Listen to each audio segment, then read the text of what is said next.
Se ve ahí.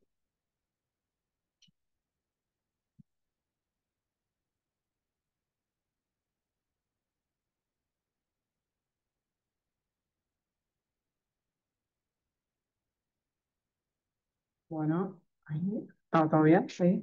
Bueno, buenas tardes a todos. Gracias por estar acá. Un viernes a la tarde. Bueno, voy a hablar un poco de cómo decimos la primera línea en cáncer de colon. Voy a hablar de los tumores estables. Le voy a dejar un poco los inestables a Vane, así focalizamos mejor las conductas. Bueno, sabemos, ¿no?, que lo que ya sabemos un poco del cáncer de colon es que el cáncer de colon metastásico ha mejorado la sobrevida, ¿no? En los últimos 2 décadas, o sea, en los últimos 20 años, ya pasamos de 20 meses a más de 30 meses y si uno se pone a ver en su historial de pacientes tratados con cáncer de colon, llegamos a más de 5 años, tenemos algunos pacientes tratados con mucho tiempo, ¿no? Y esto fue gracias un poco a que mejoró todo lo que es la estadificación molecular, que fue lo que habló un poco Flor, y que esto nos permitió guiar el tratamiento. Sabiendo un poco que hoy en día la primera línea es lo que va a marcar el pronóstico de la enfermedad. O sea que tenemos que poner toda la información, la mayor información que tenemos, un poco de todo lo que habló Flor. Yo, si tuviera la posibilidad, lo pondría todo en la primera línea, porque eso nos ayuda, primero, a darle mayor efectividad al tratamiento y después hacer una continuidad del tratamiento, que es lo más importante, ¿no? En el cáncer de colon metastásico. Mis preguntas un poco que traigo para hoy es qué biomarcadores y cuándo, un poco ya lo respondimos, lateralidad, en qué estamos con eso, intensificamos siempre la primera línea para todos y si tenemos nuevos estándares de tratamiento. Sabemos hoy que casi el 100% de los pacientes va a recibir, con cáncer de colon metastásico, recibe un tratamiento. Lo que sí es que el beneficio de la efectividad va disminuyendo con la segunda, con la tercera línea. Por eso es que la mayor efectividad la tenemos en la primera. Y eso es como un mensaje para tener toda la información que podamos en la primera línea de tratamiento. Este es como creo que ya todos lo sabemos de memoria, este gráfico. ¿Y qué tenemos en cuenta para seleccionar esta primera línea? Primero, las características del paciente, su edad, comorbilidades, qué performance tiene. Por ahí acá, con todo lo molecular, nos olvidamos por ahí de ver cómo está el paciente, ¿no? De decir, bueno, este paciente tiene un performance 0, 1, puedo darle un tratamiento intenso o no. Nosotros acá tenemos pacientes que son bastante añosos, que por ahí tienen 80, 85 años y que por ahí no deberíamos intensificar el tratamiento también para prevenirlos de la toxicidad y por ahí podemos tener un similar beneficio. Con respecto a la molecular, creo que los cuatro, lo que es la inestabilidad, eso es mandatorio y no hay discusión. El estudio del RAS y el CARRAS, hoy el BRAF eh, es como que está en boga y es lo que un poco revolucionó a estos pacientes que tenían peor pronóstico, y el AR2 que viene un poquito corriendo de atrás. Todavía tenemos pocos estudios, hay algunos corriendo en primera línea, pero solo en protocolos de investigación. Y por otra parte, todo lo que es las características del tumor, ¿no? Si el paciente es metastásico, pero si es metastásico y tiene solo lesiones hepáticas y es posiblemente resecable, o si el paciente tiene una enfermedad con metástasis pulmonares, hepáticas, ganglionares, y que nunca vamos a pensar en que este paciente va a ir a una cirugía. También ese planteo es inicial, ¿no? Y también es importante tener buenas imágenes, ¿no? Si tengo un paciente con metástasis hepáticas, te voy a pedir una resonancia, porque si no, después empezamos el tratamiento y no sabemos qué es lo que tenía de inicio, y creo que tanto lo molecular como lo imagenológico lo tenemos que tener, o sea, estadificado al inicio. Yo voy a dejar, como dije, la inestabilidad porque para Vane y porque eso divide hoy, ¿no?, al cáncer de colon dos tipos de tumores, dos tratamientos. El paciente es inestable, va a ir en inmunoterapia. Después vamos a discutir si es un- una droga o combinado, pero eso es otro camino. Yo me voy a dedicar más a los tumores estables. Y acá lo que hablaba recién, si el paciente tiene una enfermedad más avanzada o si está fit o no para el tratamiento. Y si el paciente está fit para el tratamiento, ahí vamos a ver lo que es el RAS, el CARRAS, el BRAF y por ahora eso. Por ahora el AR2 viene de atrás. Esto solamente para que nos quede claro que tenemos que pedirle inestabilidad, que sea como sea, que modifica la terapéutica. Y un poco acá, hablando de lo que es lateralidad, hoy, este año en ESMO se armó como la discusión, era, antes ya nosotros sabíamos que para el derecho es una cosa, para el izquierdo es otra, pero cuando vamos a hablar de tumores inestables, no importa si de alguna forma la lateralidad. Y un poco es lo que trae como a rediscutir esto de lateralidad en los tumores estables.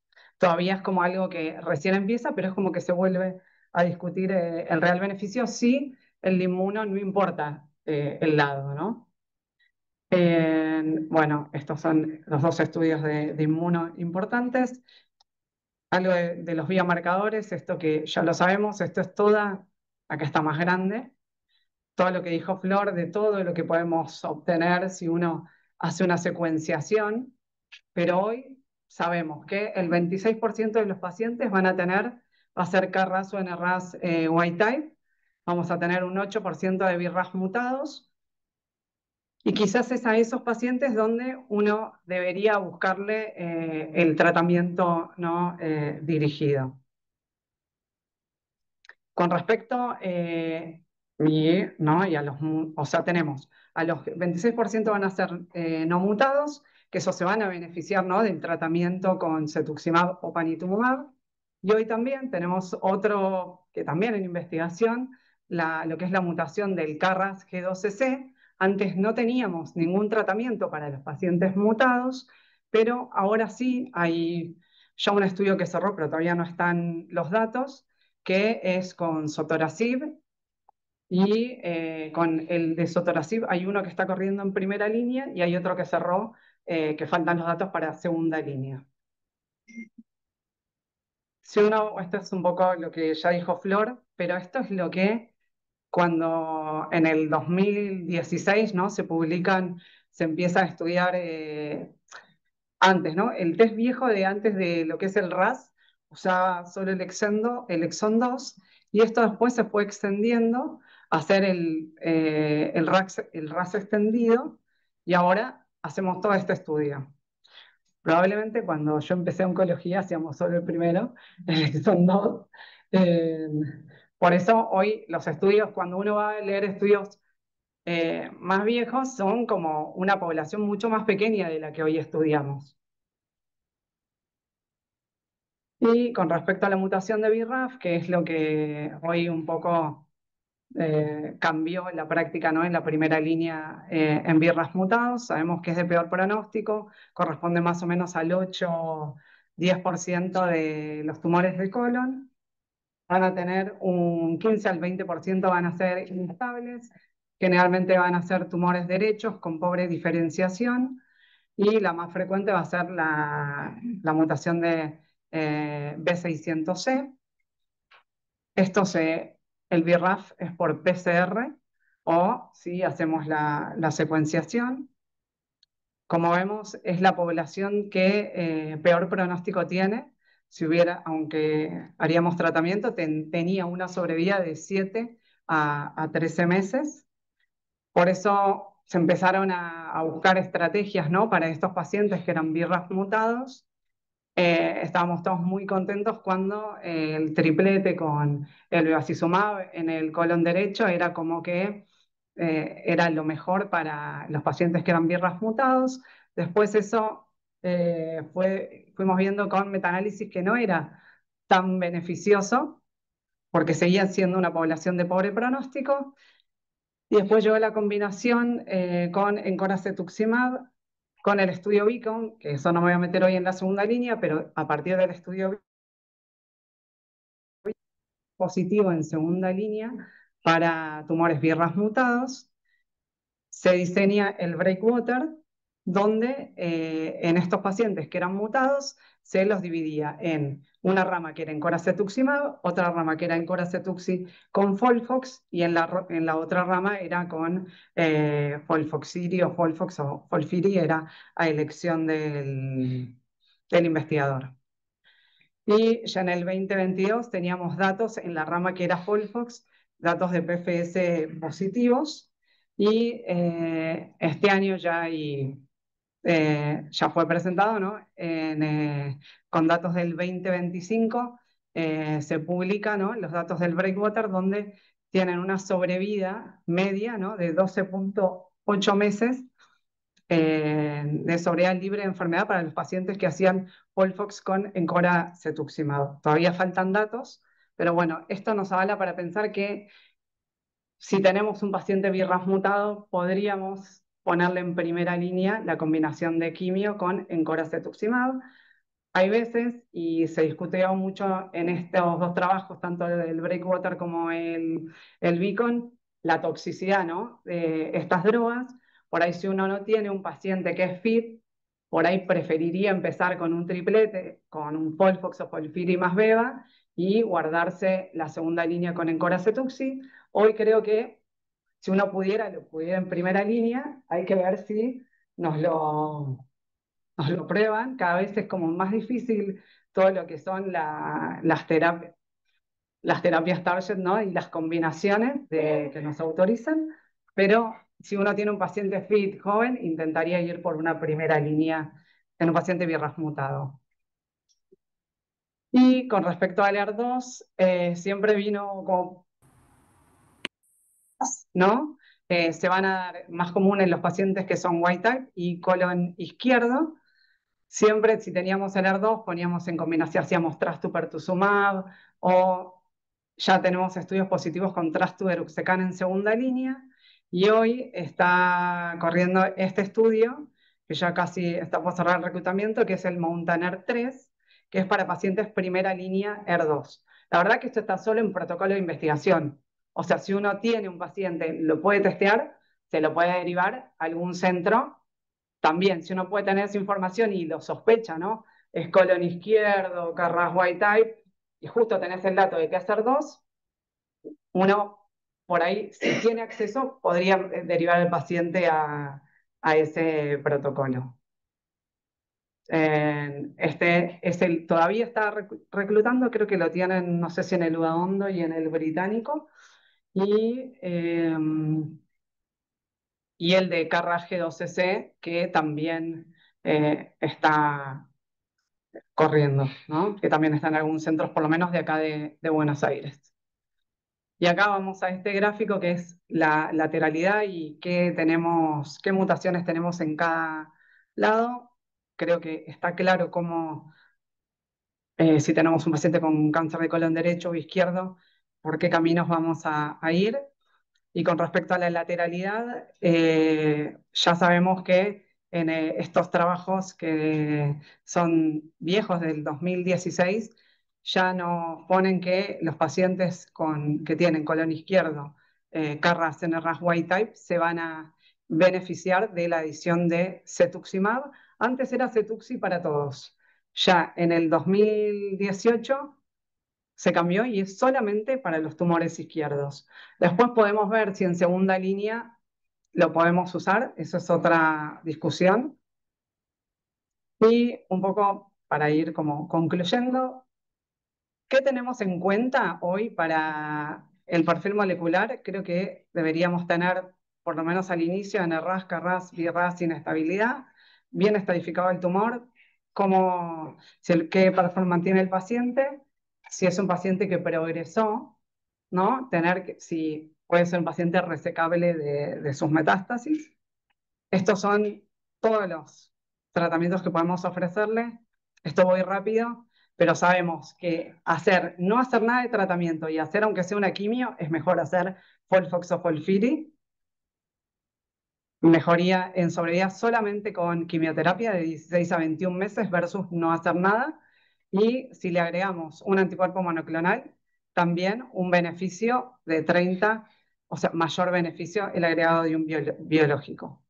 Por eso, cuando uno en un cáncer de colon es difícil que diga, este paciente no está para hacer tratamiento. Creo yo que uno dice, y sinceramente, como a un Folfox no se le niega a nadie, y a veces por ahí no es lo mejor, pero a veces, no sé, tenés un PAMI, un Gioma que no, no tienen acceso a un monoclonal y a veces, o sea, yo creo que si el paciente no puede tener acceso, aunque sea un monoclonal, y sí puede hacerle un Folfox, iría con un tratamiento de quimioterapia, a veces mejora los síntomas, o sea que es beneficioso, o sea, tenerlo en cuenta eso es como volver a lo esencial, pero eh, hay que tenerlo en cuenta. Y un poco esto es para, resume un poco todo lo que es el estadio 4. En el gráfico de allá, no me doy cuenta que está tan chiquito, es los pacientes que son añosos o los pacientes que no son fit, uno podría hacerle sacar el oxali o el irino y hacer 5 FUEVA, ¿no? Para los que son derechos y para los que son white type de Carras NRAS izquierdos, podría hacerle 5 FU con panitumumab. Y después, para lo que es Carras y NRAS Wild Type, ya sabemos para el izquierdo vamos a poner un quimio con un anti-EGFR y para el derecho solo quimio con el bevacizumab. Para los RAS mutados ya hablamos, para la inestabilidad se lo voy a dejar a Vane. Esto es un poco gráficos de lo que venimos hablando. Estos son los estudios viejos del 2009, donde ahí empezamos a conocer el beneficio en los pacientes Carras White Type. Y esto es un poco lo mismo. Este es el estudio FIRE 3, donde de acá sale el no beneficio, ¿no?, del anti-EGFR para el colon derecho. ¿Sí? En este estudio se vio que no era detrimental agregarle cetuximab a los pacientes Carras White Type de colon derecho. Y de ahí sale lo que es la lateralidad.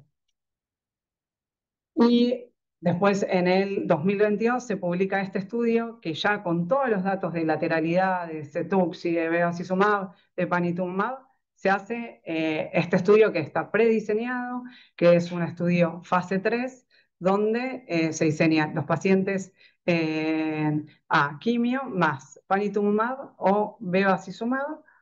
Eran todos pacientes RAS wild type y demuestra el beneficio, ¿no? Eran pacientes para colon izquierdo. Este es un cuadro que después tienes un resumen. A un apartado solamente para el manejo de metastasis hepáticas en los pacientes con cáncer de colon metastásico. Creo que tienen que tener una imagen de resonancia y si uno duda si tienen enfermedad sistémica, hacer un PET. Sí amerita que dudamos si no está, de alguna forma tiene enfermedad en otro lugar o a veces sí el marcador no coincide con, tiene más enfermedad de lo que pensamos. La estadificación molecular, si es derecho, izquierdo, si es sincrónico, metacrónico y los marcadores tumorales. Y este gráfico es, a mí me encanta, es un gráfico de metástasis hepáticas, es las metástasis hepáticas de un paciente que recae puede ser inicialmente resecable, potencialmente resecable o irresecable. Si vamos a qué es resecable, vamos, lo operamos y después definimos si hacemos un tratamiento posterior. Si es marginal o potencialmente resecable, o sea que el paciente puede ser potencialmente curable, tenemos que intensificar esa primera línea. Estamos hablando de pacientes que debutan con metástasis hepáticas o que se operaron y recayeron. Entonces, ahí intensificar esa primera línea. Y si el paciente nunca va a ser resecable, bueno, ahí definimos si vamos a ser intensos o si intensificar la primera línea. Yo creo que si el paciente es fit, no dejaría de intensificar eso. Y después, en los tres primeros, ¿no?, abordar a ver si son pacientes que puedo llegar a operar. Bueno, a manera de conclusión, creo que el cáncer de colon no es una enfermedad, son muchas. Tenemos múltiples mutaciones y diferentes tratamientos según localización. La verdad es que no nombré a Elentrac, pero bueno, es algo que uno podría, lo seguimos buscando. Cuando aparezca, lo seguimos buscando. Un poco en ESMO se habló un poco de si tenemos que secuenciar a estos pacientes, ¿no?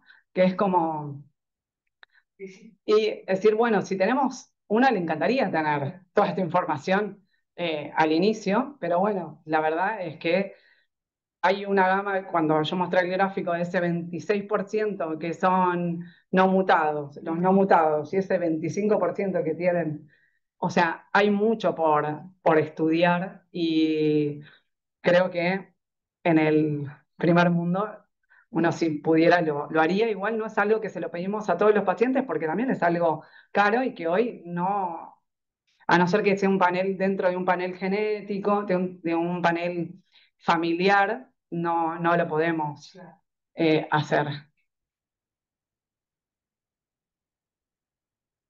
Bueno, ¿qué biomarcador esto? Cuando esto fuimos a una charla de ESMO donde decían, lo primero es, antes de iniciar el tratamiento y en la primera línea, inestabilidad. Después que tenemos la inestabilidad, vamos al BRAF. Mientras tanto, si ya igual tenemos inestable, nos olvidamos del otro, si no, vamos al NRAS y el CARRAS. Y dejaban para el ER2 y el NTRAC para los pacientes no respondedores. Obviamente que si uno tiene un ensayo clínico que tiene primera línea para ER2, ¿no? O tiene la mutación del KRAS G12C, o sea, por ahí lo busca más, ¿no? Pero también tenemos que tener acceso a eso. Yo, si el paciente está fit, haría como intensificación de tratamiento. Intensificación, digo, Folfox, Solfiri más el monoclonal o el tratamiento para los BRAF con Encoracetuzumab. Para los no fit, son los no tripletes con el 5-FU-Beva o panitumumab. Las nuevas estrategias creo que es para los pacientes BRAF mutados. Las viejas estrategias siguen siendo colon derecho, quimio con bevacizumab, colon izquierdo, quimio con panitumumab o cetuximab. En ESMO se habló mucho de si puede haber un cambio ahí en la lateralidad, sabiendo que en inmuno no cambia tanto. Sí, tenemos que rediscutir eso. NGS para todos. Son dos preguntas que nos vamos a llevar de acá a unos años, las volvemos a ver. Y también algo, esta es de ESMO también, donde decía que lo molecular, toda la estratificación molecular la tenemos que tener en las primeras líneas de tratamiento. O sea, en el mundo ideal tenemos que tener todo en la primera línea, porque eso nos va a abrir, va a cambiar, ¿no? la estrategia de tratamiento y el estándar de lo que es el cáncer colorectal metastásico. Esto es lo que viene en segundas líneas y mi conclusión, ¿no? Es clave en el paciente de cáncer colorectal metastásico el continuo tratamiento. Lo que definimos en primera línea es creo que lo que le va a dar mayor beneficio, siempre dentro de un manejo multidisciplinario, tratando de priorizar, ¿no? la calidad de vida del paciente. Y para la primera línea creo que es fundamental tanto lo molecular como imágenes y saber cómo está el paciente. Bueno, muchas gracias.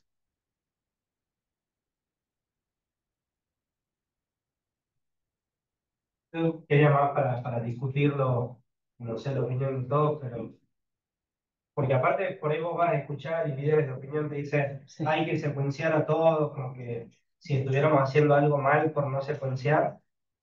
Y realmente a mí no me parece que sea así para nada. Primero, hacerlo gastar al paciente $4.000 en un estudio, y yo no sé cuánto te va a cambiar tu primera línea, digamos. Está bien, capaz que a un colon derecho, si es todo negativo, le termines indicando varios Stuxi, anda después peleate con el auditor que te lo dé, pero de decir, bueno, tiene hiperselección negativa, lo que sea. Después, yo creo que cambia muy poco, digamos. Aparte, hemos buscado entrar por todos lados y no encontramos. Mirá que testeamos y HER2 tenemos una sola paciente que logró hacer un tratamiento y no sé cuánto realmente te cambia en colon tener No, panel. yo creo que hoy, con lo que tenemos y con lo disponible, acá, nosotros, por ahí ahora se está teniendo algún ensayo más clínico que puede ayudar como a la mutación para esos pacientes carnas mutados, o sea, ir como buscando, pero son nichos muy pequeños, pero Hoy para la primera hoy línea, para la primera línea lo tenemos, ¿sí? Y yo de verdad tampoco no hago casi secuenciación en cáncer de colon, pero sí es algo como que cada vez está, bueno, igual es en todos los tumores, por lo menos digestivos, cuanto mayor información vos tenés, es también información pronóstica, ¿no? Y eso te va abriendo, vas pensando la segunda línea, tercera línea en colon, lo que tienes es que son pacientes que por ahí van a vivir mucho tiempo. Entonces, tener esa información de inicio te da como, de alguna forma, También es dinámico. Si vos tienes un izquierdo, te vas a poner paño Cetuxi, capaz que incluso te sirva mucho más una biopsia líquida sí, a la progresión y no al principio, digamos, por una cuestión de seleccionalidad de clones y eso. Pero bueno, yo creo que el panel está más pensado para, no para la primera línea, sino para líneas posteriores, y buscando por ahí mutaciones más infrecuentes. Buscamos el de entrar, buscamos, como buscamos otras cosas o intentamos buscar otras cosas que que no nos cambian, digamos, en la primera línea. Pero particularmente en colon no es como por ahí en pulmón, que tenés un montón más de mutaciones que son target, no tenemos tanto en colon. Creo que ahí está la discusión. Y los porcentajes de, esto, de mutaciones específicas de este tipo de target, claro, son muy bajitas en colon. Entonces es bastante más discutible, ¿no? Me parece que esa es la discusión más grande.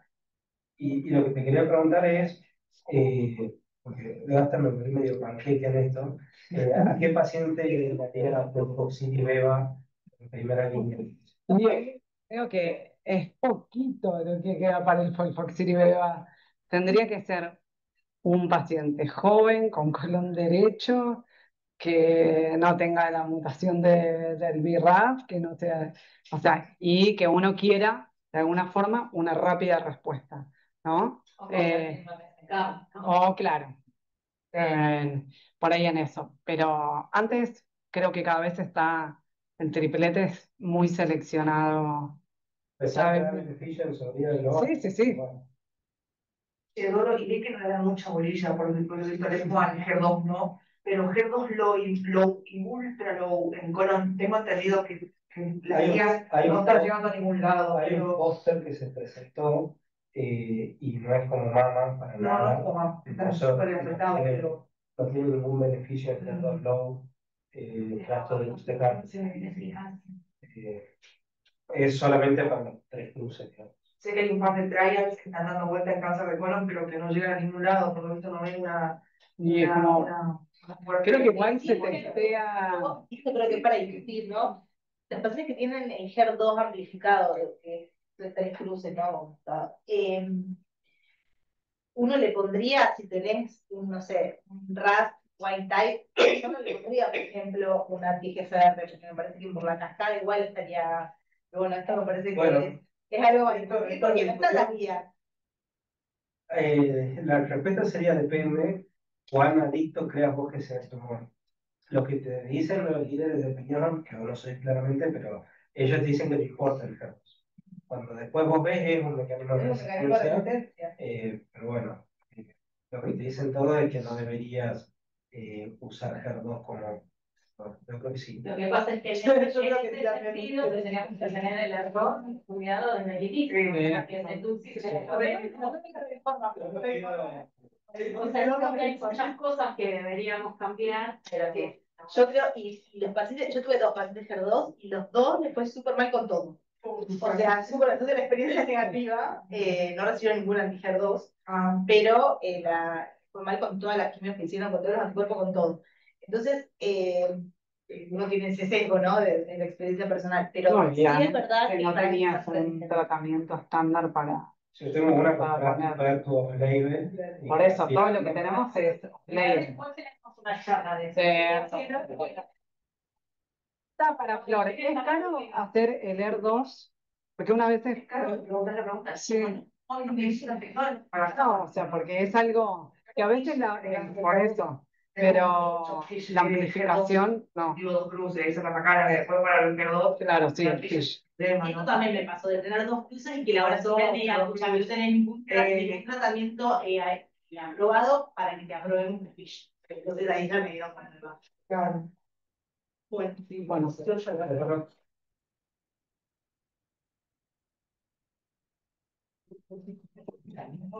Bueno, vamos a seguir. Espera que, ¿cómo saco esto, Dolo? Ahí está.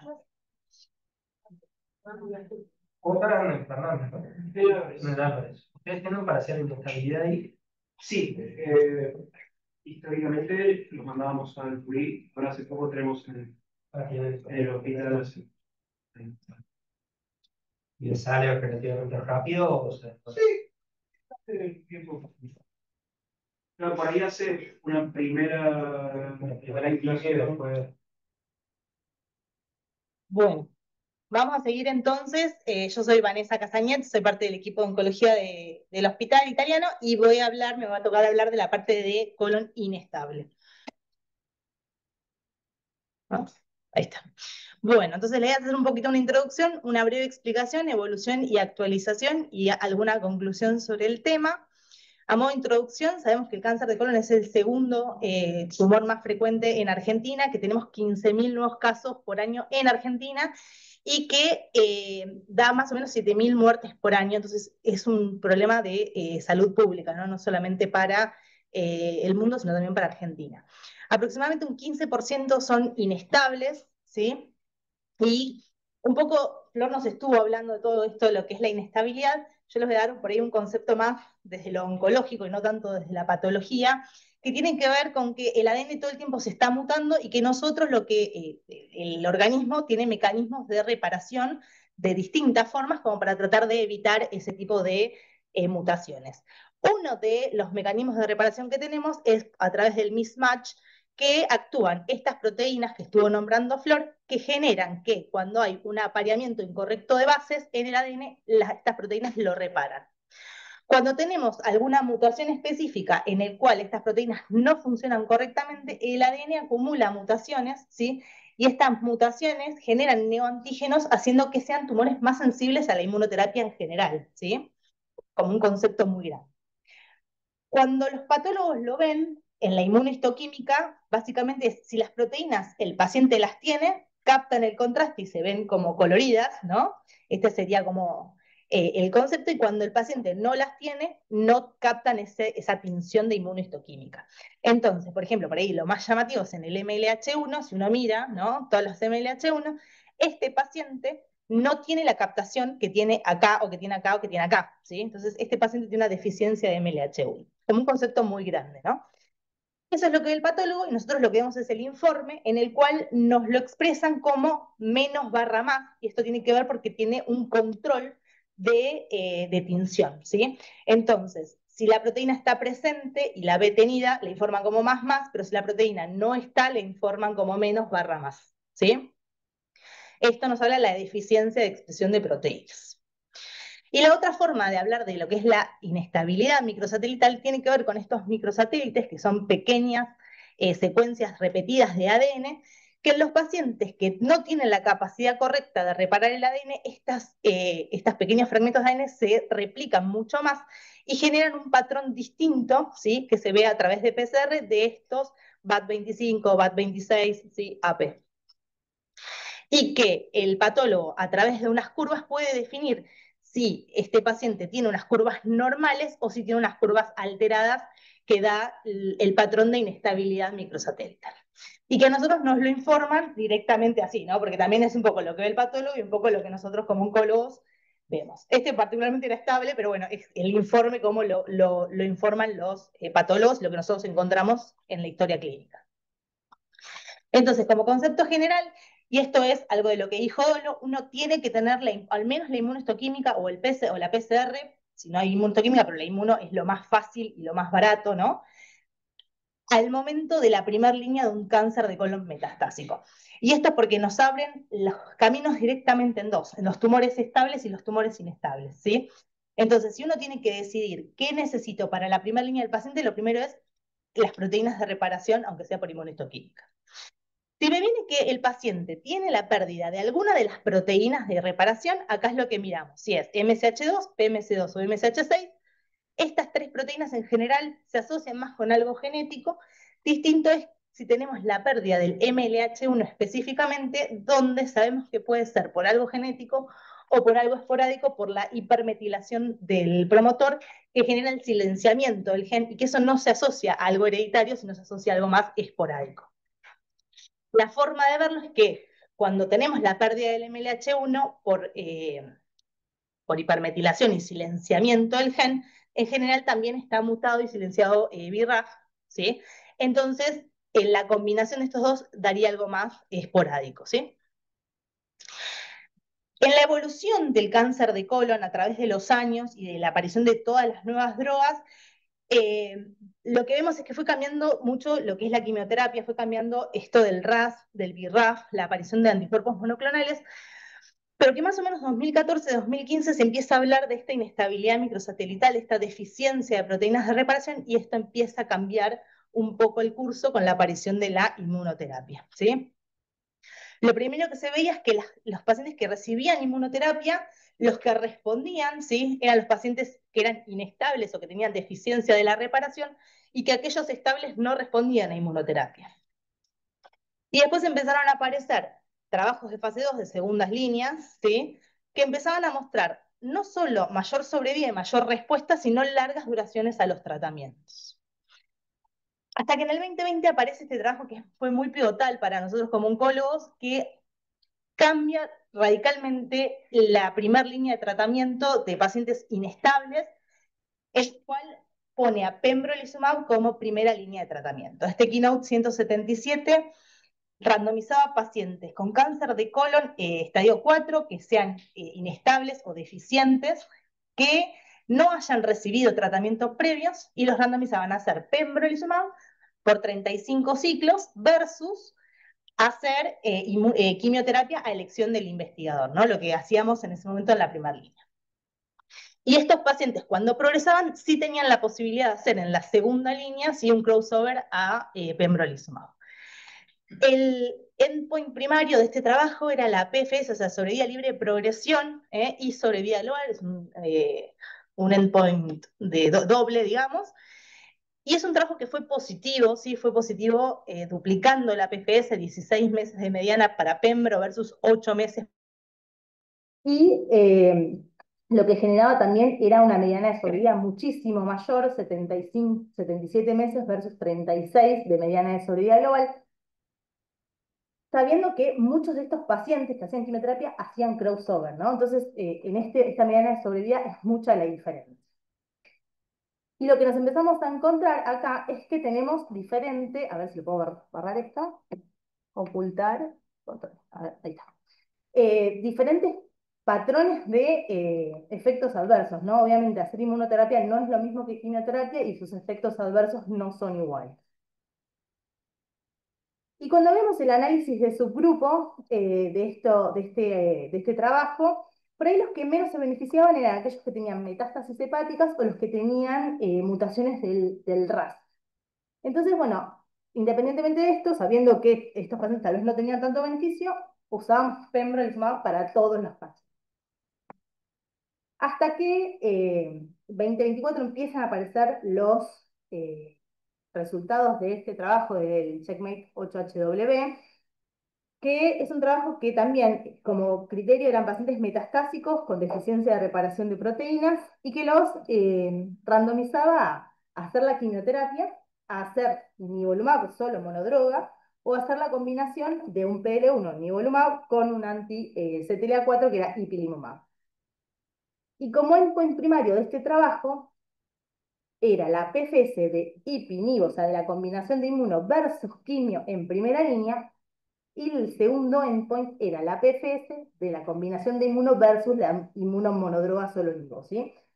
Y acá se permitía que haya algunos pacientes que ya hayan hecho alguna línea de quimioterapia, entonces en el segundo endpoint era a través de cualquiera de las líneas de randomización.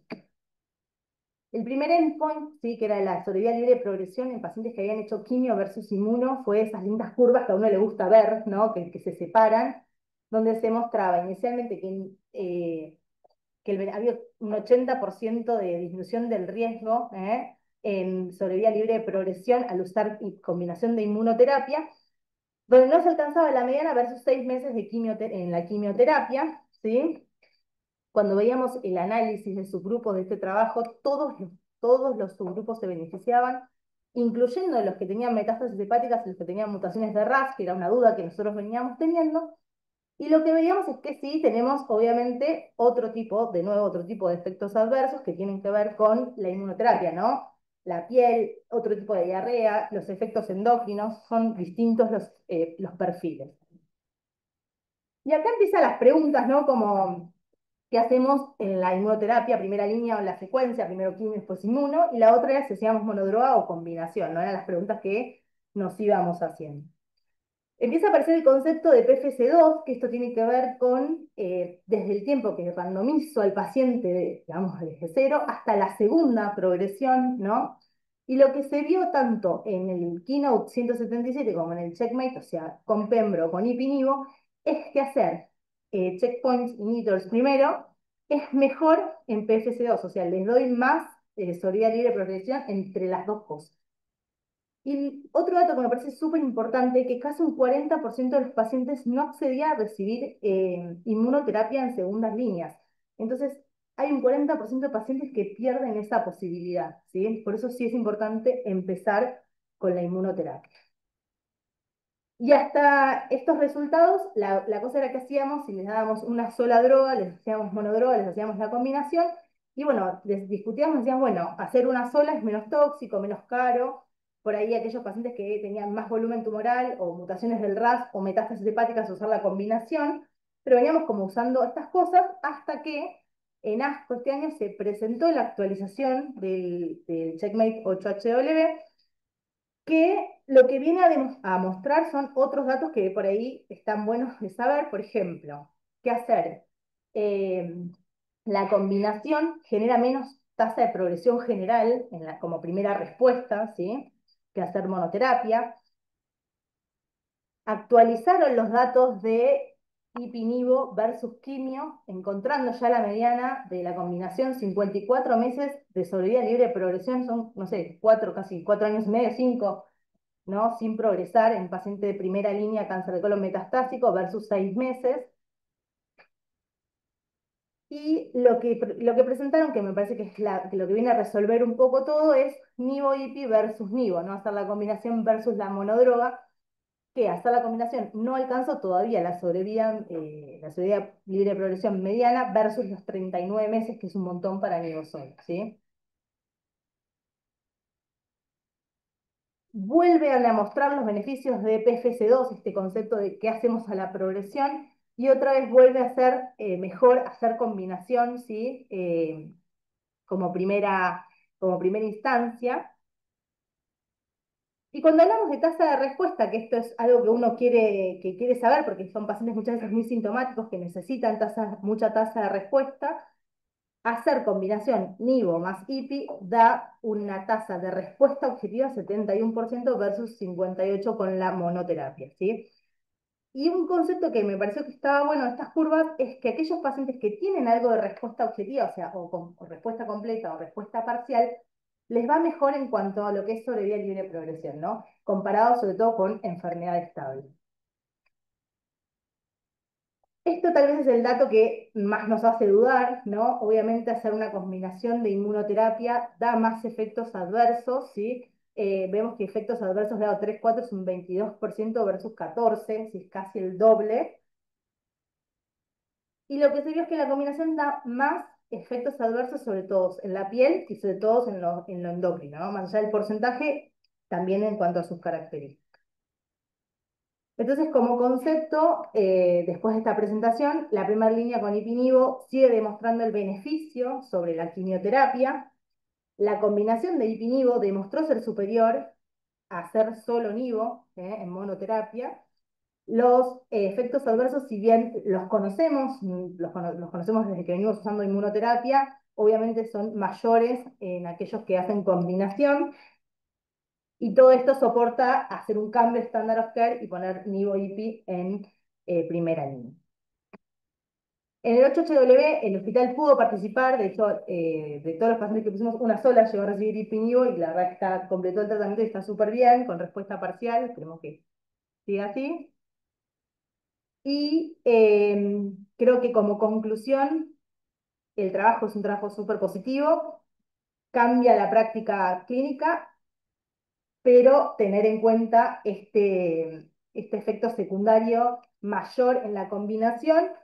Obviamente, el efecto en pacientes bien seleccionados, sabiendo manejar activamente una toxicidad inmunológica, justifica el hacer el beneficio a largo plazo, digamos, de estos pacientes.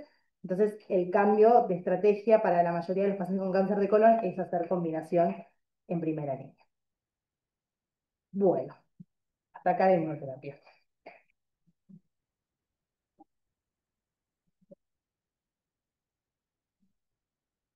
Voy a cambiar la...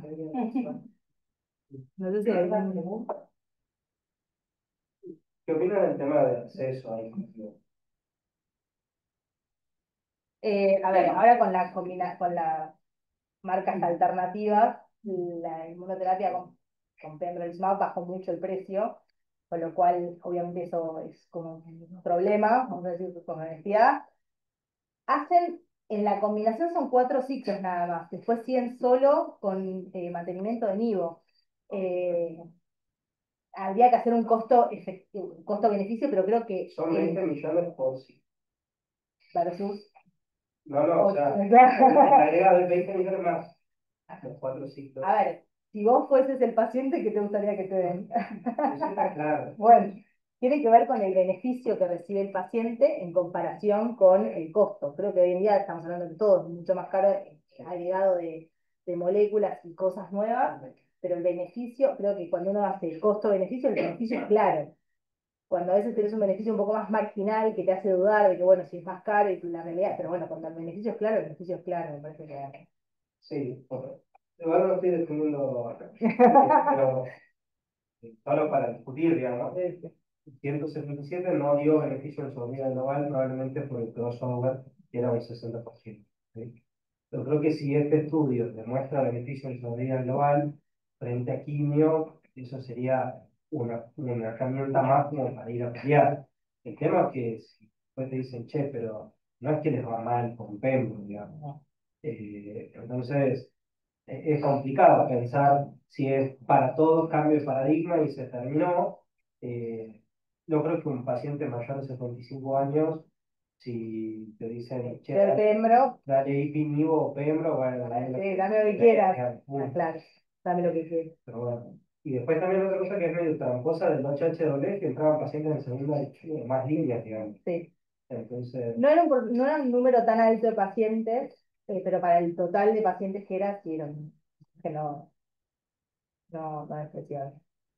Vale, y una pregunta en cuanto a la toxicidad en los pacientes del mundo real, ¿no? Porque la toxicidad es alta, bueno, nada, contarnos un poco la experiencia que has Sí. visto.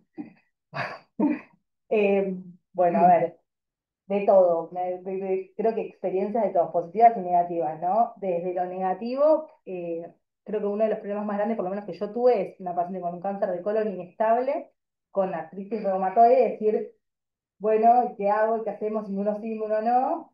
Lo discutí con la paciente, le puse inmuno, casi muere, que me quería colgar, que tenía la artritis como, no podía caminar la señora, pero esa señora recibió, creo que 2 ciclos de inmunoterapia y está sin enfermedad. O sea, entonces, bueno, después se le acomodó la artritis y ya estamos en control hace 1 año y medio, como concepto, ¿no? Después, toxicidades en piel que son muy difíciles de manejar o que pacientes que han estado, hoy lo charlábamos, no sé con quién lo charlé, 1 año sin tratamiento porque no podíamos acomodar la toxicidad de la piel. Eh, Después tenés cosas un poquito más fáciles de manejar, como el hipotiroidismo, que a veces lo reemplazás y es bastante más sencillo.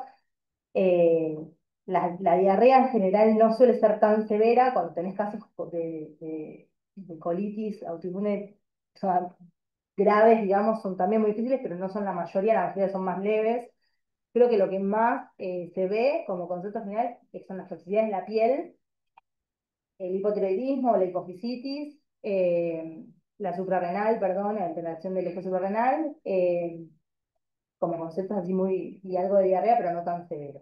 Eh, y después, bueno, sí hemos tenido falla renal, he tenido falla pancreática, o sea, realmente hay de variedad, mucho, sí, sí. Entonces, creo que la recomendación es siempre intentar la inmuno en estos pacientes porque claramente es un cambio de beneficios, es completamente distinto, son un poco respondedores a la quimio y, eh, y estar siempre muy atentos y siempre pensar en que cualquier síntoma, cualquier cambio del paciente puede ser por toxicidad y tratar de agarrarlo tempranamente, ¿no?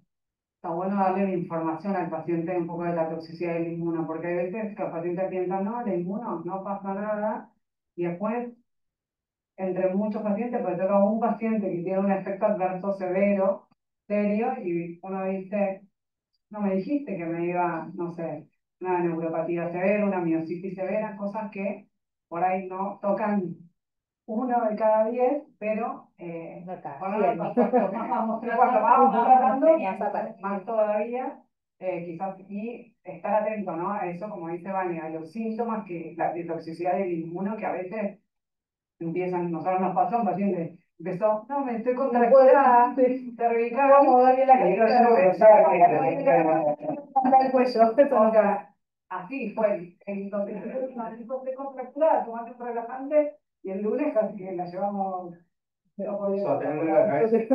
Entonces, por ahí estar atentos bien a la toxicidad del inmuno, tenerla presente, ¿no? O sea, como saber esa toxicidad para poder sospecharla, ni hablar del manejo de la tiroides, porque aquí son. Sí, hay eventos menos frecuentes, pero que son más graves y por ahí irreversibles también en algunos casos. Entonces, bueno, estar atentos. Y un concepto que me parece que es importante y tal vez trasladarlo a los médicos por ahí o de la guardia o clínicos con los que uno trabaja, es que la inmunoterapia no da alteraciones hematológicas habituales, ¿no? Entonces, si un paciente de golpe está con plaquetopenia o está con anemia, eso es algo que tiene que ser como una llamada de atención, ¿no? No es algo normal, no es algo esperable algo que haga quimio inmune, bueno, ahí habrá que ver bien el mecanismo. Pero la gente por ahí, los médicos clínicos o médicos de guardia no están habituados a esto y dicen, por el tratamiento monoclonal, y eso puede ser muy grave, entonces hay que también estar atentos a ver. Hacemos Seguimos. ahora un break. Bueno, hacemos 5 minutos de café y volvemos.